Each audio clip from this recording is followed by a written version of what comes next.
Hello everyone, good morning সবাইকে। তো তোমরা সবাই কেমন আছো? আশা করি খুব খুব ভালো আছো। আমি বেশ ভালো আছি। তো আজকে সকাল থেকে ভিডিওটা স্টার্ট করছি। ছেলে মেয়ে এখন আবদার করেছে সুজি খাবে, মানে এক এক দিন এক এক রকম বায়না। সুজি যেহেতু ঘরে আছে, বাদামও মানে ছোটো ছোটো বাদামগুলো ঘরে আছে। অন্যদিন কী করি, কাজু বাদাম কিশমিশ সব কিছু দিয়ে বানাই।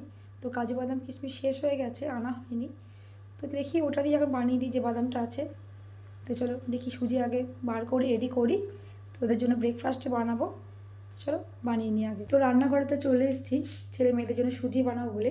আর এই যে সুজি প্যাকেট নিয়ে নিয়েছি। তো চলো সুজির এখন বানিয়ে দিই, কারণ যতক্ষণ না বানাবো আমার ছেলে তো শান্তি নেই। তো চলো বানিয়ে নিই আগে। আজকে ছেলেমেয়েরা স্কুলে যায়নি, আগামীকাল ওদের পরীক্ষা, মানে আগামীকাল থেকে স্টার্ট। তাই এখন ব্রেকফাস্ট করছে। কি করছো ব্রেকফাস্টে? সুজি। ভালো লাগছে খেতে? হ্যাঁ, ভালো হয়েছে তো? বাদামগুলো বেছে বেছে ফেলে দেবে না, সব খেয়ে নেবে। খেয়ে পড়তে বসো। গুঞ্জা, ভালো হয়েছে সুজিটা? হ্যাঁ, খেয়ে নাও, খেয়ে নিয়ে পড়তে বসো। তুই ল্যাপটপ নিয়ে কী করছিস? পড়ছি হুম, পড়ছি। তাড়াতাড়ি খেয়ে নাও। সুজি বানানো তো হয়ে গেছে, ছেলে মেয়েকে খেতে দিয়ে এসেছি। তাতেও না আমার শান্তি নেই। আগের দিন যেহেতু আমার ছেলে বিয়ে বাড়ি গেছিলো আমার হাজব্যান্ডের সঙ্গে, মানে আমার বাবা যখন বেঁচে ছিল না, আমার বাবার সঙ্গে সব জায়গাতে আমার ছেলেই যেত। বিয়ে বাড়ি বলো যেখানে বলো, আমার ছেলে যেত। এবার মেয়ে রাগ হতো যে ভাই সব জায়গায় যাবে, আমাকে নিয়ে যাবে না। আমি ওকে বলছি, দেখ তুই একটু বড়ো হয়েছিস, সব জায়গায় কি তোকে মানে মানায় এখন যাওয়াটা? তো আগে আমি বললাম কি খাই বল, বানিয়ে দিচ্ছি না অর্ডার করে দিচ্ছি, বলুন আমি খাবো না। রাগ হয়েছিল, মুড়ি খেয়েছিল। তো আজকে ভাবলাম যে কিছু বানিয়ে দিই। তো ভাবলাম পোলাও বানিয়ে দিই। চাল তো ঘরে আছে, বাবাকে বললাম চিকেন এনে দিয়ে যাও। তো হাজব্যান্ড এখন চিকেন এনে মানে আনিনি এখনও, ফোন করেছি আসবে। তো চিকেনটা আনতে বলেছি। তো চলো এখন ভাবছি পোলাও বানাবো আর মানে চিকেন কষা করবো, নিয়ে রাগ ভাঙানোর চেষ্টা করবো আর কি। তো চলো রেডি করি, জোগাড়জান্তি করি। হাজব্যান্ডের চিকেনটা দিতে একটু লেট হয়ে গেছিলো, তাই দুদিকে দুটো গ্যাসে রান্না বসিয়ে দিয়েছি। একদিকে তো পোলাওটা করে নিচ্ছি, আর একদিকে দেখো চিকেনটা কষতে দিয়ে দিয়েছি। আর কি সুন্দর কালার এসছে তাই না? চলো চিকেন কষা তো হয়ে গেছে, এবার জল ঢেলে দেবো। তো রান্না করা তো হয়ে গেছে, চান টান করলাম। মানে চিকেন বা মাছ যেদিন কি করি না, আমি চানটা পরে করি। জানি না কেউ তোমরা কি ভাববে, কারণ আমার ভালো লাগে না না হলে। আর তোমাদের সঙ্গে ভিডিও শেয়ার করতে পারি রান্নার, কারণ মেয়ের পরীক্ষা, মেয়ে আমাকে ভিডিওটা করে দেয়। আর স্ট্যান্ডটাও মানে ভেঙে গেছে, নতুন একটা স্ট্যান্ড অর্ডার করতে হবে, যার জন্য খুব অসুবিধায় হচ্ছে। আমি কিছু মানে ভালো করে শেয়ার করতে পারছি না তোমাদের সঙ্গে। তো চলো রান্না তো সব হয়ে গেছে, তো রান্নাঘরে যাই, দিক তোমাদের সঙ্গে শেয়ার করবো কী কী রান্না করেছি। তো দুপুরে তো সব রান্না বান্না হয়ে গেছে। আজকে রান্না করেছি পোলাও আর চিকেন কষা। শীত পড়ে থেকে খালি রাইস আর চিলি চিকেন করছিলাম, তো আজকে ভাবলাম অনেকদিন পোলাওটা হয়নি, আর চিকেন কষা করি একটুখানি। কষা বলতে হালকা একটু ঝোল ঝোল করেছি। তো এসো তোমাদের সঙ্গে সেটা শেয়ার করবো। এদিকে আছে পোলাও, আর এদিকে আছে এই যে চিকেন কষা। তো এই হলো আজকে আমাদের দুপুরের মেনু। পোলাওটা না আমি মানে গোবিন্দভোগ চালের করিনি, বাসমতি চালেরই করেছি। মানে ভালোই লাগে খেতে, কিন্তু তোমরা একবার ট্রাই করে দেখতে পারো। তো চলো এই হলো আজকে দুপুরের মেনু, সবাইকে খাবারটা এবার দিয়ে দিই। তো এখানে এখন খাওয়া দাওয়া চলছে, দেখো আজকে লাঞ্চে মেনু কী কী আছে রে? পোলাও আর চিকেন কষা। ভালো হয়েছে তো? হ্যাঁ। শিবম, হ্যাঁ। তোর তো কোনো কথাই নেই। লেগ পিসটা খেয়েছিস? না। একটু খেয়ে টেস্ট করে বল। সব মাখিয়ে নিলি তুই? আরে লেগ পিসটা একটু টেস্ট কর, কেমন হয়েছে আমাকে বল। এত কষ্ট করে রান্না করলাম, চিকেন লেগ পিস। ভালো। ভালো আছে? আর গুঞ্জা? ভালো হয়েছে। চলো খেয়ে নাও। তো এখন এই ঝুড়িগুলো একটু রোদে দিয়ে দিচ্ছি। কালকে এগুলো সব কেনা হয়েছিল, এবার এগুলো ধুয়েছি, ধুয়ে মানে জল ঝরিয়ে ছাদের রোদের মধ্যে দিয়ে দিচ্ছি। ঝুড়িগুলো বেশ সুন্দর দেখতে, অনেকগুলোই নেওয়া হয়েছে। এটা একটা বড় সাইজ নেওয়া হয়েছে, আলু টালু রাখা যাবে, অনেক সব কিছুই রাখা যাবে সবজি। এটা একটা নেওয়া হয়েছে, আর এই যে এই দুটো নেওয়া হয়েছে। কালারটা একটু আলাদা, একই সাইজ, খুব সুন্দর লাগছে এগুলো দেখে ঝুড়িগুলো। আর এদিকে আছে এই দুটোও না একই, কালারটা একটু আলাদা। তো এই ঝুড়িগুলো কেমন হয়েছে কমেন্ট করে জানি। এখন এই যে ছেলে মেয়েদের একটু পেঁপে দেবো বলে পেঁপেটা কাটলাম, বেশ মিষ্টি পেঁপেটা দেখে মনে হচ্ছে।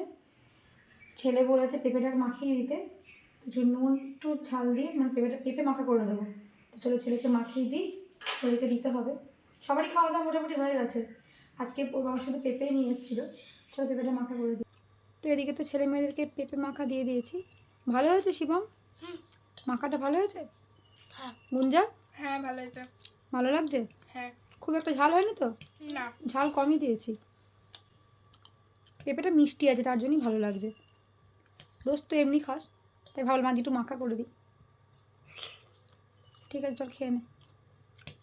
তো রেডি হয়েছিলাম তো একটু বেরোবো বলে, তো বেরোনো তার হলো না, তাই আমি আজকে বেরোইনি। এগুলো সব দিদি এনে দিয়েছে, কিছু মুদিখানা জিনিসপত্র আনা হয়েছে। ওই যে প্রতিবারের মতো মিলিয়ে মিলিয়ে আমাকে দেখতে হবে কিছু বাদ গেছে কিনা। তো চলো এগুলো এখন মিলিয়ে মিলিয়ে দেখি। আরও অনেক কিছু এনেছে, তো অনেক তেল নিয়ে চলে এসছে এগুলো। তেল এদিকে রিফাইন তেলও নিয়ে এসছে, আর একটা বড় সয়াবিনের প্যাকেট নিয়ে এসছে। চিনি টিনি যা লাগে সবই নিয়ে এসছে। আর বাচ্চাদের জন্য এই যে কেকগুলো নিয়ে এসছে, কেক আছে, তারপরে যে ব্রেডগুলো নিয়ে এসছে, আরও দিকে আছে, চাউমিন আছে, বিস্কিট নেই, এটা টোস্ট বিস্কিট, সব কিছু নিয়ে এসছে।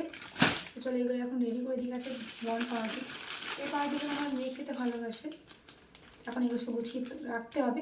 আর এদিকে তো সবজি বাজার নিয়ে এসছে, তো সবজি বাজারগুলো আজকে আর খুলছি না, মানে দেখাতে পারছি না। আগামীকাল এগুলো সব ধুতে হবে, তারপর আবার ছাদে একটু রোদে দেবো, মানে জল ছড়িয়ে নেবো। তো চলো এখন সমস্ত জিনিসগুলো গুছিয়ে গুছিয়ে রেখে দিই, তারপর একটু চা খাবো, চা খেয়ে দেখি টুকটাক আর কি করতে পারি। কুঞ্জা, তুই এখন কি পড়ছিস? ম্যাথসের ফর্মুলাগুলো মুখস্থ করছি। দূরে দূরে কেন? কুঞ্জা দুলতে নেই অত, করে নাও, পড়া করে নাও, ঠিক আছে? হ্যাঁ। মন দিয়ে পড়াটা করে নাও। ভাই তো পড়তে গেছে, পড়ে আসুক। কিছু খাবি তুই এখন?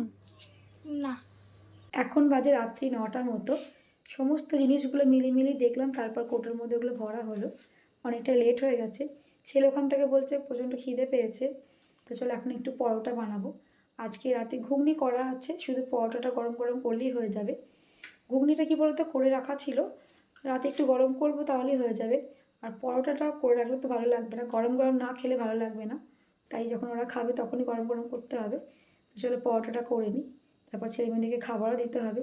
ছেলেকে এদিকে তো খাবার দিয়ে দিয়েছি, আজকে দিয়েছি পরোটার ঘুগনি। ঘুগনিটা ভালো আছে? হ্যাঁ। আজকে আর মুড়ি খাবি না? না। প্রত্যেক দিন না, মানে ও মুড়ি চাই, আলুর তরকারি আর মুড়ি রাতে। তা আমি ওকে বলছি বয়স্ক মানুষদের মতো ওকে মুড়ি কে খায়, তো যার জন্য আজকে পরোটা বানিয়ে দেওয়া হয়েছে। ঠিক আছে চলো খেয়ে নাও। আর নেবে পরোটা নেবে? হ্যাঁ। ঠিক আছে, ওটা খেয়ে নাও, আমি আবার দিচ্ছি। মেয়েকেও এখানে দিয়ে দিয়েছি পরোটার ঘুগনি। ভালো লাগছে গুঞ্জা খেতে? হ্যাঁ একটু জোরে বল। ভালো লাগছে। ঠিক আছে চলো খেয়ে নাও, আর লাগলে বলবি, ঠিক আছে? পরোটা নিলেও বলবি, যদি ঘুগনি নিস তাহলে বলবি। খেয়ে নে। তো সবারই তো খাওয়া দাওয়া মোটামুটি হয়ে গেছে, শুধু আমি বাকি আছি, মা বাকি আছে। মাকে বললাম তুমি খেয়ে নাও, আমি একটু পরে খাচ্ছি। তো চলো ভিডিওটা আজকের মতো কিন্তু আমি এখানেই এন্ড করছি। তো আমার এই ভিডিও তোমাদের ভালো লেগে থাকে তাহলে প্লিজ লাইক কমেন্ট শেয়ার, আর যারা আমার চ্যানেলটাকে এখনও সাবস্ক্রাইব করোনি তারা প্লিজ প্লিজ আমার চ্যানেলটাকে সাবস্ক্রাইব করে দিও। তো তোমরা ভালো থেকো, সুস্থ থেকো, দেখা হবে নেক্সট ব্লগে। Good night.